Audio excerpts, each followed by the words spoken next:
The princess brazenly seized my betrothed in the street, coercing me to marry that debauched young master, Xie Jiaheng, in her stead. My parents nearly fainted with indignation upon receiving the imperial decree, to which I responded with a calm, "I shall marry."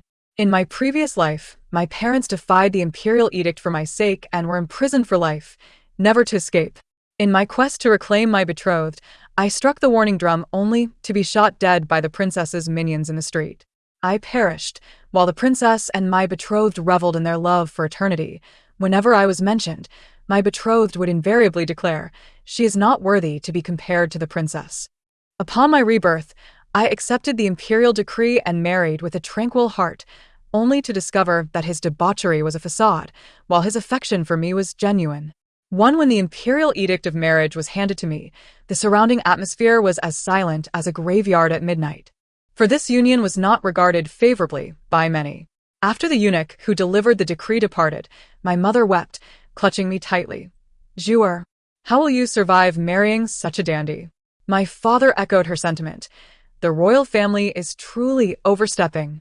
Just 3 days prior, the princess had brazenly seized my fiancé, who had just achieved the highest honors in the imperial examinations, declaring her intent to wed him and warning me not to harbor any delusions.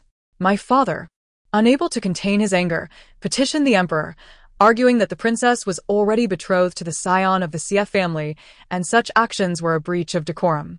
Thus, I received this decree, binding me to the Xie family. The dignity of the daughter of the Minister of Revenue was trampled underfoot by the princess. Everyone claimed the Xie family was a pit of fire, yet I found myself with no alternative. "Father and mother, prepare my wedding attire." The date was hastily set, with the wedding only 5 days away, and many preparations were still incomplete. Though he may be a wastrel, he is at least physically sound, and I have heard he possesses striking looks.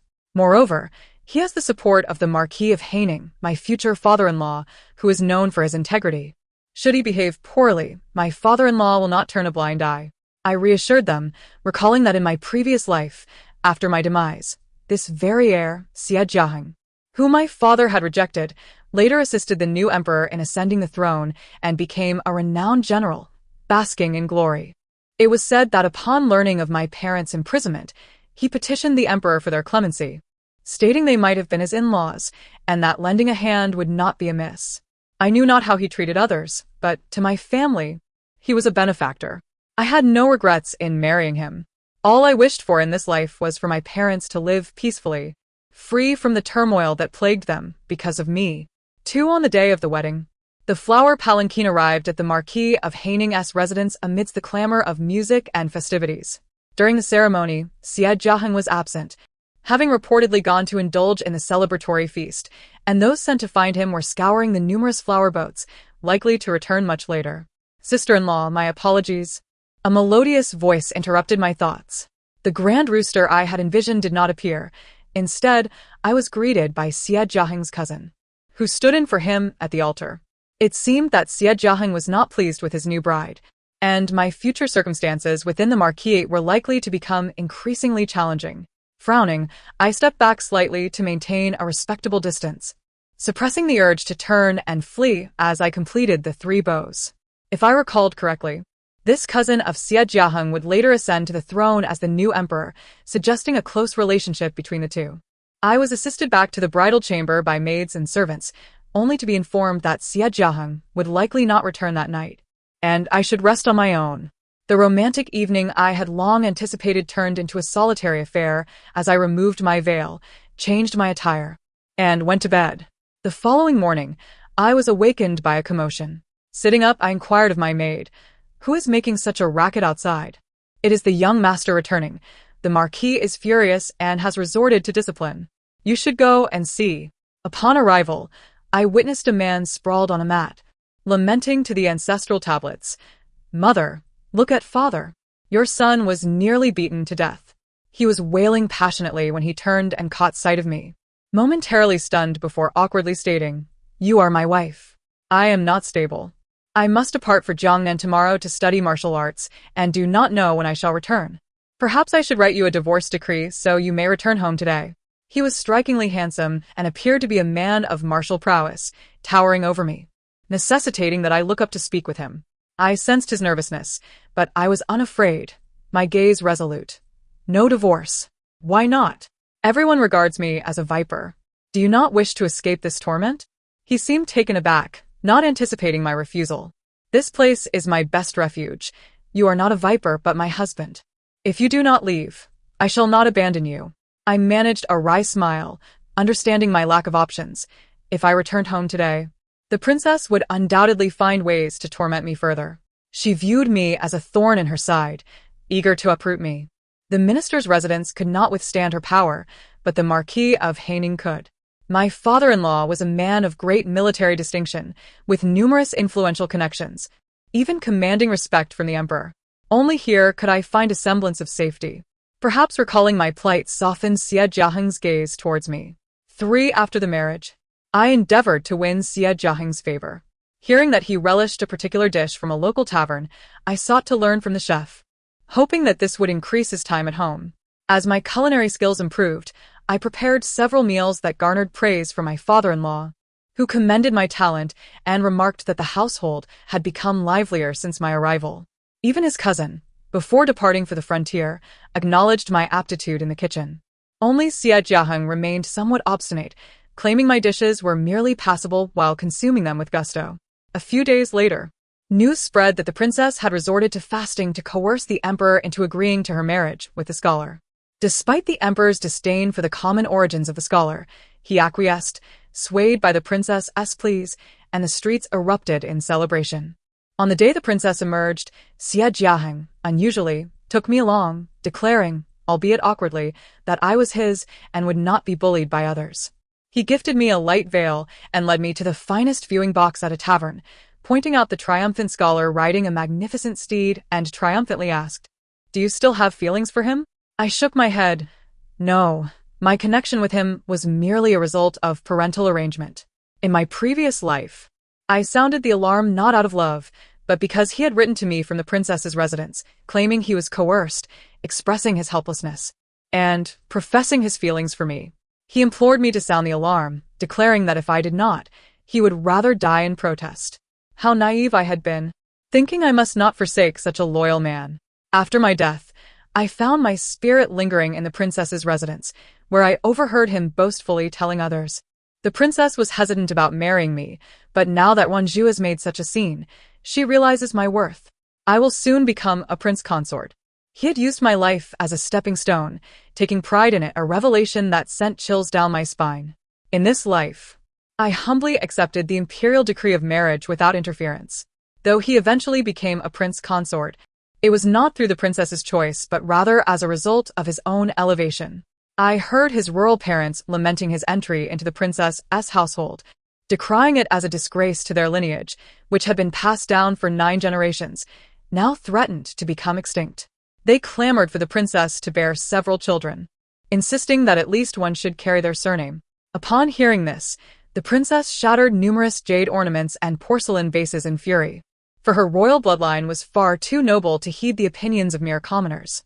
Had it not been for the impending celebration, she would have swiftly banished the old couple. The sight of the scholar, marked by visible wounds, brought me a sense of vindication. Do you wish to seek revenge? Xie Jiaheng inquired. How would one exact revenge? I had grown up in the estate, adhering to decorum, even lacking the skills to commit misdeeds. Yet the thought was not entirely unappealing. Xie Jiaheng produced a slingshot and 2 iron pellets, aiming at the scholar's steed. Wait, I interjected, placing my hand over his. Are you concerned about him? Xie Jiaheng pouted in displeasure, his demeanor growing cold. You cannot jeopardize your future. It would be discovered. Are you not afraid of my father-in-law's wrath? Let us think of other methods. I gently took his hand, speaking softly, unwilling to allow him to take risks on my behalf. Who said he was a wastrel? I believed my husband to be a good man. Then it shall be. He whispered in my ear, instructing me to return home with the servant while he promised to bring me good news shortly. Please take care, my lord. And do not let anyone catch you, I replied, nodding in agreement, relishing the comforting sensation of having someone to protect me. After a quarter of an hour, Xie Jiaheng returned, closed the door, and said to me, I had a few boys toss firecrackers along the way, and then they ran off. The horses were startled and ran amok, not only frightening the princess's bridal sedan chair, but I heard that the top scholar fell off his horse in fright. You should have seen how amusing it was. Lower your voice, lest my father-in-law hears. I gestured for him to be quiet, pointing to the guards stationed outside. It was said that hidden in the shadows of the estate were secret guards loyal to my father-in-law, responsible for the safety of everyone in the manor, and surely there were some in this courtyard as well. Xie Jiaqing, evidently caught up in his own delight, had forgotten about this. He quickly covered his mouth and grinned at me.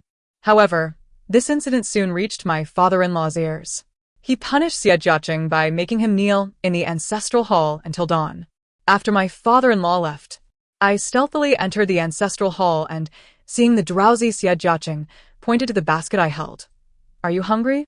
He clearly did not expect a well-mannered girl from a noble family like me to sneak in at night to see him, and waved for me to leave quickly. Be careful of my father, he might punish you too. That won't happen. My father-in-law is reasonable.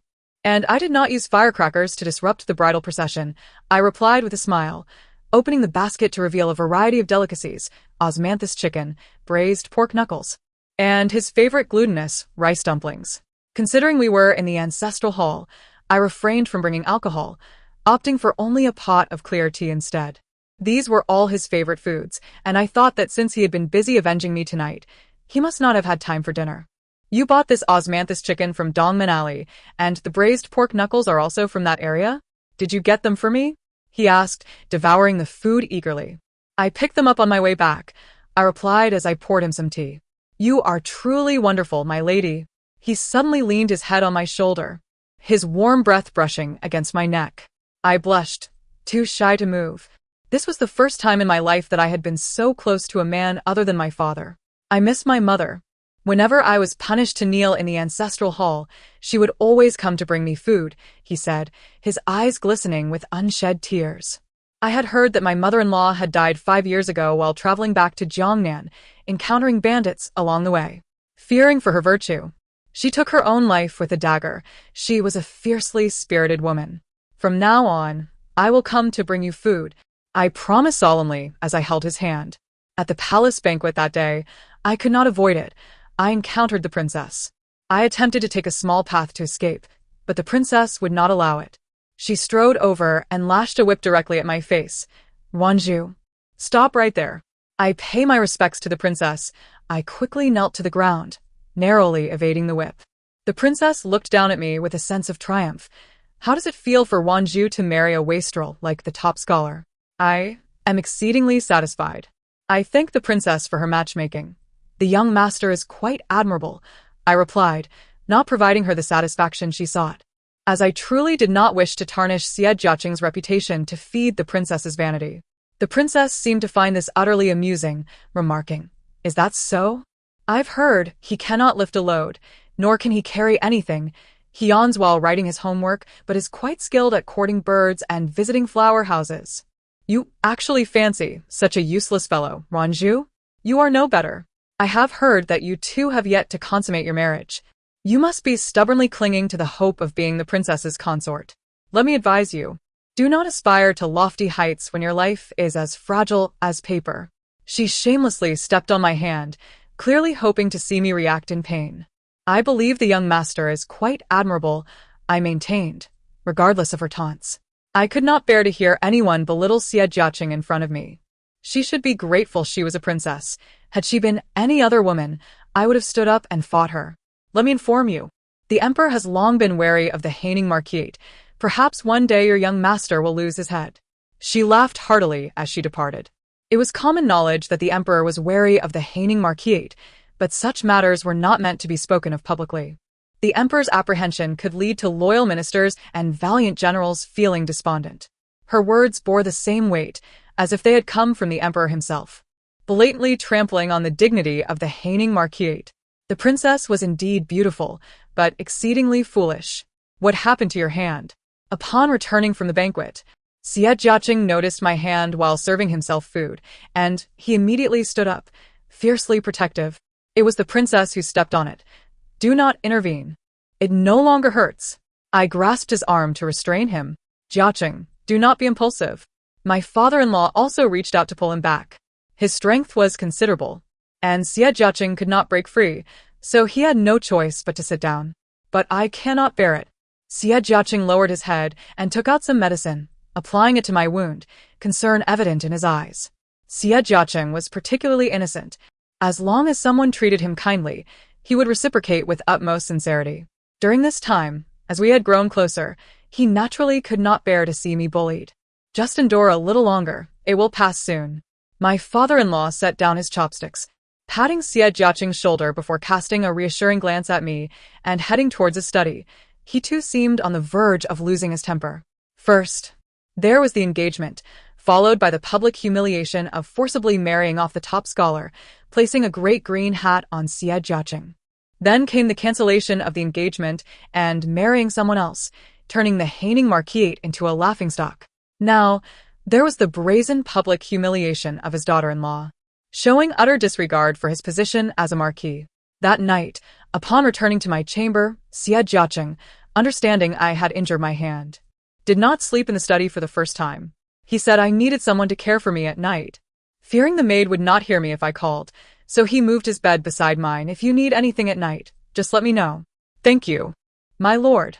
I lay on my side looking at him, and when our eyes met, his expression darkened. Sleep now. He pressed his lips together, as though trying to mask something, turning his eyes away. The atmosphere grew intimate in the silence. The next morning, I awoke to find a jade bracelet by my bedside. The steward informed me it was a relic of the late princess. This gesture signified that in his heart, he had already recognized me as his wife. And I felt a surge of sweetness within. I did not know what my father-in-law had spoken to him, but Xie Jiaqing seemed to have transformed into a different person lately, frequently visiting my father-in-law's study. He became busier, as my father-in-law arranged for him a nominal position in the military. Although termed a nominal position, he was hardly seen. I could only meet him on my days off, as he spent most nights in the military. I apologize. One day, when he returned, I was in the midst of changing clothes, and upon seeing my exposed skin, he quickly turned away. My lord, my hand is better. When shall we consummate our marriage? I turned around and suddenly embraced him, my cheek pressed against his top back.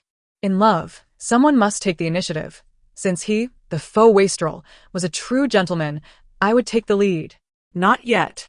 We must wait a little longer, he replied, turning around and pulling me into his embrace, kissing my forehead gently. Today is the day. I fear not becoming a widow. You will be fine. I understood.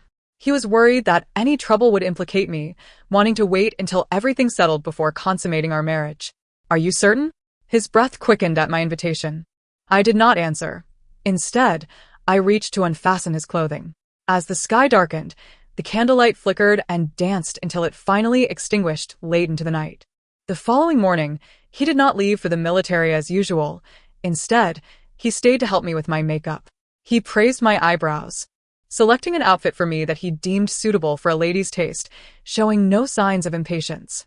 We indulged in each other's company, basking in the autumn sun and fallen leaves, and in the evening, we enjoyed osmanthus wine while feasting on crabs together. However, this blissful period was short-lived. The border conflicts intensified, and my father-in-law prepared for battle, taking me along with him. At our parting, Xie Jiaqing, with a considerate heart, even prepared a divorce document for me. He said, should I fail to return safely, you may take this document home. He also left me a poisoned dagger, advising that it could serve as a means of defense if necessary. Naturally, he and my father-in-law also arranged for several shadow guards to remain by my side, hoping that when we meet again, it would be as a reunited family, safe and sound.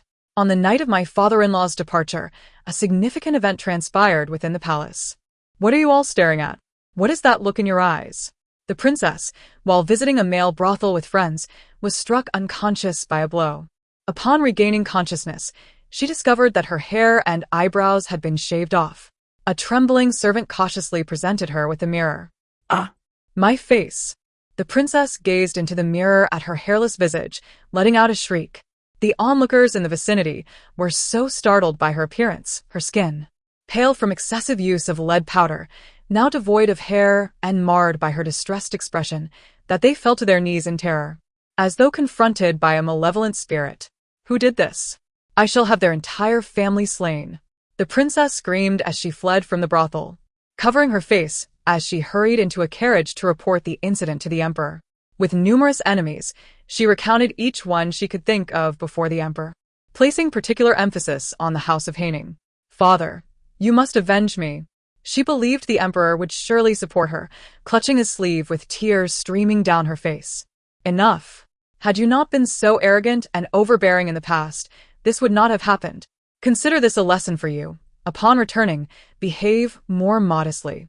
Do not venture outside for the time being." The emperor, taken aback by her display, felt more embarrassment than sympathy. Why would a proper princess abandon her palace to frequent a male brothel? "Father, I believe this matter is connected to the house of Haining. I wish to capture that Wanzhou and subject her to severe torture. Surely, it will yield results." The princess, desperate for an outlet for her rage, glared with venomous eyes, wishing nothing less than my demise. "The father and son of the house of Haining have just left, and you wish to target their future daughter-in-law? Disturbing the military morale is a grave matter. Have you no sense?" The emperor, furious, struck the table in exasperation. He relied on the house of Haining to safeguard the borders. How could he agree to harm me? "Father, you care only for the affairs of the court." The princess, unaccustomed to being struck, left in tears. After her departure, she returned to the princess's residence. Expecting comfort from the top scholar, she was met with, "Did father blame me for not watching over you? What do you mean? At this moment, you only think of yourself."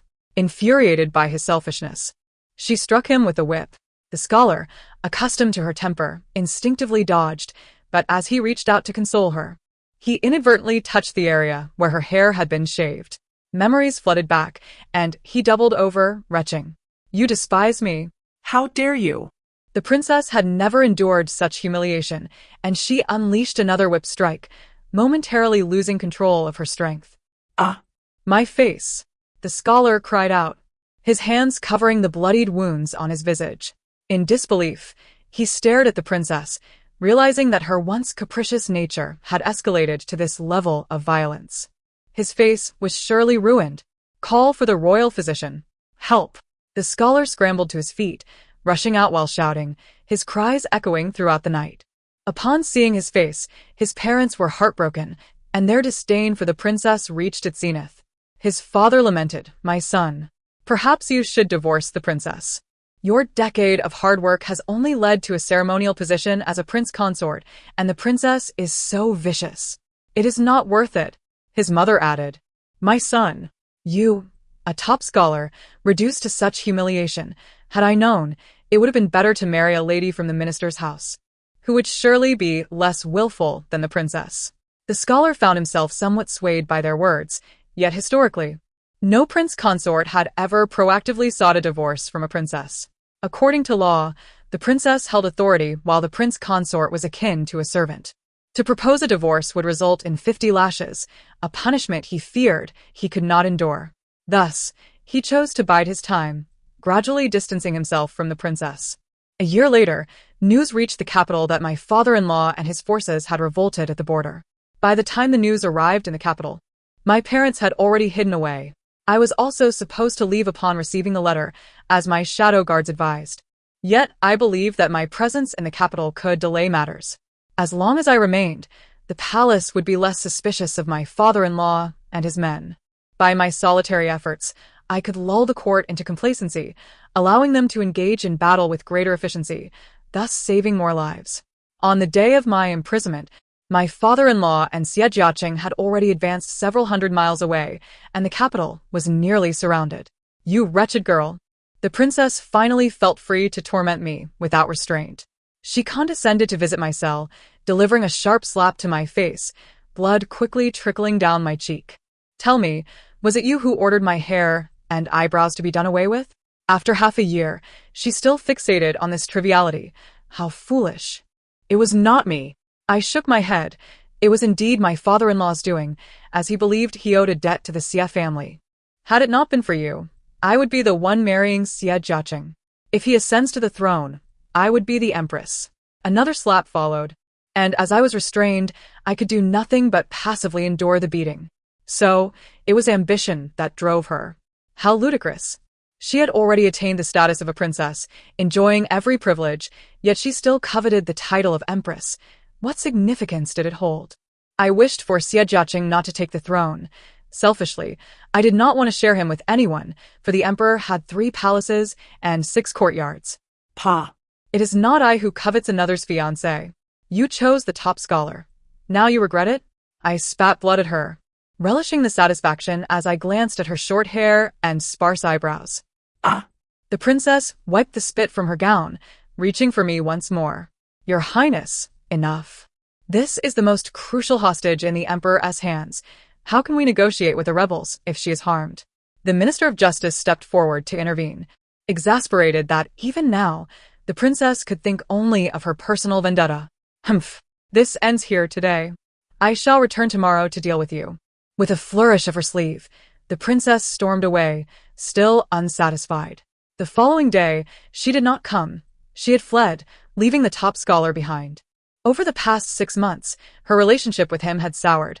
She despised him for his ruined looks and had taken to keeping male favorites like the former princess. As she escaped in the dead of night, she took several of them with her. The emperor had also fled, and nearly all the powerful figures in the capital had vanished. I awaited her arrival, and instead, I was met by the top scholar. Wanju, I have come to rescue you. He burst into the nearly unguarded prison with a ragtag group. Where to? Watching him break the prison lock, I remained unmoved. His intentions were not altruistic. Had he truly cared, he would have abandoned our engagement for the princess long ago. To escape. We'll find a place to hide, please. I regret it. Ignoring my struggles, he grasped my hand and dragged me along. Do you intend to use me as leverage against my husband? It was only when he pulled me to the city tower, facing the hundreds of thousands of soldiers below, that I trembled uncontrollably from the fear of heights. I have no choice. I want to live. If he allows me to leave safely, I will not harm you. Even now, the scholar was trying to justify himself, not recognizing his wrongdoing. He seized a sword from one of his companions, attempting to take me hostage. With a swift motion, I drew a dagger from my sleeve and sliced through his throat. As the top scholar fell to the ground, his body drenched in blood, his eyes widened in disbelief, refusing to close. This sudden turn of events startled those around him. They sought to subdue me, but the arriving dark guards dispatched them without mercy. The prison is empty. Why should I not flee? Of course, I am prepared. I murmured to myself as I surveyed the scene strewn with corpses, my sole desire being to ensure my own safety. The notion of capturing a turtle in a jug was a spontaneous decision. I intended to seize the princess, only to find myself confronted by the top scholar instead. Open the central gate to welcome the prince and the heir into the city. I commanded the dark guards, who were already adept at facing overwhelming odds. The soldiers in the city were frail and aged, utterly no match for them. They grew increasingly exhilarated. The glory of founding a nation was within reach. I too felt a surge of excitement, for I was finally to reunite with Xie Jiaheng and his spouse. Madam. Upon entering the city, Xie Jiaheng rushed towards me. He appeared to have endured much hardship. His once fair and smooth skin had become rougher and darker, the youthful charm fading, replaced by a more resolute stature. He had grown into a sturdy tree that could shield me from the storms. My husband. I felt my strength ebb away, leaning weakly into his embrace, trembling uncontrollably. You have suffered, my lady. Your father and the others are all well. Xie Jiaheng held me tightly, only releasing me after a considerable time, and trusting me to the dark guards as he had pressing matters to attend to. I encountered him again 3 nights later. Madam, I have returned. I had been napping beneath the grapevine when his kiss fell upon me, imbued with dominance and fervor. Carry me back to our chamber. I opened my eyes and wrapped my arms around his neck. Xie Jiaheng took me back to our quarters, where we conversed and celebrated throughout the night. He recounted the trials of the past year, while I shared amusing tales from the capital. In conclusion, he said, "Give me a child. I can provide you with a stable life." I nodded, posing a question that had long plagued my mind. Will your father ascend the throne? Xie Jiaheng shook his head. His ambitions lie elsewhere, and I lack the capability to govern state affairs. I am suited for battle, and the throne shall go to my cousin. If you prefer the capital, I will remain here to accompany you. If you favor the frontier, we shall live there together. I breathed a sigh of relief. I harbored no ambition for the empress's title. I will follow your lead. Wherever you wish to go, I shall accompany you. Xie Jiaheng expressed a preference for life at the frontier, where freedom reigned, finding the capital's constraints suffocating. Naturally, I agreed, for to share my life with him was a profound blessing. A few days later, news of the princess's demise reached us. A favored male had stolen her wealth and, in a desperate bid for escape, was caught by her. During the ensuing struggle, he inadvertently pushed her down the stairs, leading to her untimely death. Among the populace, not a single soul was willing to collect her body, leaving it to be devoured by wild dogs. 3 months later, I returned to the frontier with him and his father, where a new royal residence was constructed. I transitioned from the noble consort of a marquis to that of a prince, living a life of tranquility. The following year, I bore Xie Jiaheng a daughter. The end of the tale. Thank you for listening. We shall meet again in the next story.